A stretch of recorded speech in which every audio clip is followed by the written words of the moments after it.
ইনশাআল্লাহ আমরা যদি নির্বাচিত হই, আমাকে আপনারা এখন যেভাবে পেয়েছেন একজন ভাই হিসাবে, সন্তান হিসাবে, ভাতিজা হিসাবে, বন্ধু হিসাবে, সেইভাবে পাবেন ইনশাআল্লাহ।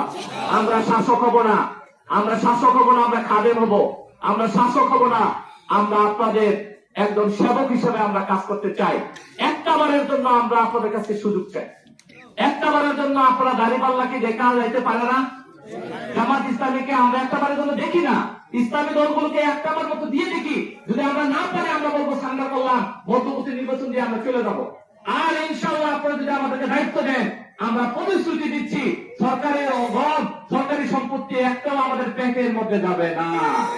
আমরা জনগণের সম্পত্তি জনগণের কাছে বুঝে দেবো, জনগণের খাদেম হিসেবে আমরা ভূমিকা রাখবো ইনশাআল্লাহ। এবং আমরা আমাদের নারীদের, আজকে বলা হয় জামাত ইসলামী আসলে ইসলামী দলগুলো আসে নারীরা ঘর থেকে বেরোতে পারবে না। কি কারণে পারবে না? জামাত ইসলামী যদি ক্ষমতায় আসে, ইসলামী দলগুলো যদি ক্ষমতা আসে, আমাদের নারীরা নিরাপত্তার সাথে সব কাজ করতে পারবে ইনশাআল্লাহ। এখন এসিড নিক্ষেপ করা হয়, নারীদেরকে নির্যাতন করা হয়, নিপীড়ন করা হয়, ইমপ্রিজিং করা হয়, তখন কোন দুঃসাহস করতে পারবে না দুষ্ট লোকেরা। তখন আইন করে তাদের বিচারের ব্যবস্থা করা হবে ইনশাআল্লাহ। এরপরে অমুসলিমদের ব্যাপারে বলা হয় জামাত ইসলামী ক্ষমতা আসলে অমুসলিমদের কি অবস্থা হবে? জামাত ইসলামী ক্ষমতা আসলে অমুসলিমরা নিরাপত্তার সাথে দেশের নাগরিক সুবিধা পেয়ে এই দেশগুলোর কাজে তারা আত্মনিয়োগ করতে পারবে ইনশাআল্লাহ। কি পারবে কিনা ইনশাআল্লাহ? ইনশাআল্লাহ। এই অমুসলিমরা কি এই দেশের নাগরিক না? নাগরিক কিনা? তাহলে নাগরিক, এই দেশ নাগরিক যদি হয়ে থাকে, এই দেশের যাবতীয় আমরা একই জায়গায় একই বাজারে ব্যবসা করি, একই বাজার থেকে চাল খাই, ডাল খাই, সব ঠিক আছে। শুধু রাজনৈতিক কারণে তাদেরকে মাঝে মধ্যে তাদের সাথে ডিবেট করা হয়, ঠিক না? এছাড়া দেখবে তাদের সাথে সব ব্যবসা বাণিজ্য সব ঠিক আছে, তাদের জায়গা জমি ঠিকই দখলটা করে, ঠিক না? এই আখড়াতে আমাদের এক বিরোধী দলের নেতা কর্মীদের বিরুদ্ধে আখড়া হিন্দুদের সম্পত্তি দখলের অভিযোগ আছে কিনা? জামাত ইসলামী কোন কর্মীর ব্যাপারে নেতার বিরুদ্ধে এরকম অভিযোগ কেউ দেখাতে পারবে? পারবে না। আমি আপনাদের কাছে বিনয়ের সাথে বলবো, যারা এরকম করছে, যারা আমাদের পরিবেশটাকে নষ্ট করেছে, রাজনীতিকে কলুষিত করেছে, এই দেশের জন্য মানুষের জন্য যারা কাজ করে না, তাদেরকে আগামী নির্বাচনে কি আমরা হা বলবো না না বলবো? তাদেরকে না বলবো, তাদেরকে না বলবো। হা বলবো কাকে? যারা মানবতার জন্য, ইসলামের জন্য, দেশের জন্য, মানুষের জন্য কাজ করবে, হিন্দু, বুদ্ধ, খ্রিস্টান, নারী, পুরুষ, যুবক, যুবতী সবার জন্য কাজ করবে, এরকম ব্যক্তির জন্য আমাদেরকে কাজ করতে হবে ইনশাআল্লাহ। আমরা যদি নির্বাচিত হই, আমাদের তরুণরা চাকরির জন্য 12 লক্ষ টাকা, 8 লক্ষ টাকা ঘুষ দিতে হবে না। একদিকে তারা লেখাপড়া শেষ করবে, একদিকে সার্টিফিকেট, আরেকদিকে তাদের হাতে চাকরি চলে আসবে ইনশাআল্লাহ। সহজ কথা হলো, আমরা মানুষের অভাব দূর করব, মানুষের স্বভাবটা ঠিক করব। অভাবটা কি? মানুষের প্রয়োজন। এই অভাবটা নির্ণয় করে আমরা সমাধান করার জন্য জাকাত ব্যবস্থা চালু করব। আমরা সমস্যা সমাধানের জন্য একটা রুট ম্যাপ রেডি করবো।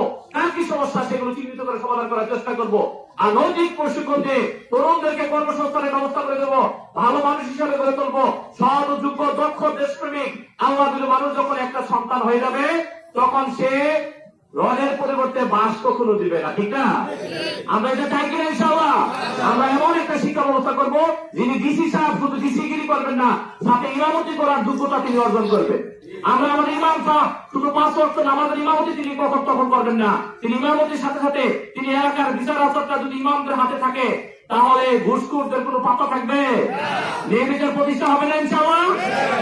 আজকে ইমাম শব্দকে বলে কি? আর ইমাম সাহেব ভালো মানুষ, কি কারণে মেম্বারের জায়গাতে আসছে, ঠিক না? চেয়ারম্যানকে কি আসছে, এমপিতে কি আসছে? আরে ভাই, এই জায়গা বলে তো ইমাম শব্দকে আসা দরকার বেশি। এই জায়গাতে তো নামাজের লোকদেরকে আসা দেওয়া বেশি। তখন দুর্নীতি হবে না। যারা আল্লাহকে ভয় পা, তারা কখনো দুর্নীতি করতে পারে না। যারা আল্লাহকে ভয় পা, যাদের বিবেকের কাছে দায়বদ্ধ আছে, আল্লাহর কাছে দায়বদ্ধ, মানুষের কাছে দায়বদ্ধ, তারা কখনো দুর্নীতি করতে পারে না। ইনশাআল্লাহ আপনারা যদি আমাদেরকে দায়িত্ব দেন, আমরা ইনশাআল্লাহ আল্লাহর কাছে দায়বদ্ধ, বিবেকের কাছে দায়বদ্ধ, জনগণের কাছে দায়বদ্ধ হয়ে আমরা ভূমিকা রাখবো ইনশাআল্লাহ। আপনারা কি আপনার এই ভাইটির পাশে কি থাকবেন ইনশাআল্লাহ?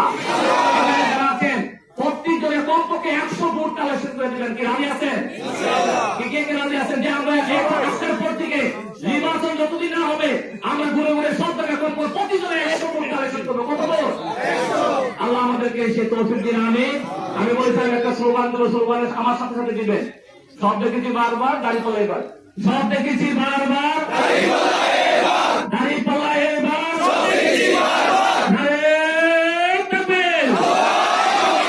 আসসালামু আলাইকুম ওয়া রাহমাতুল্লাহ।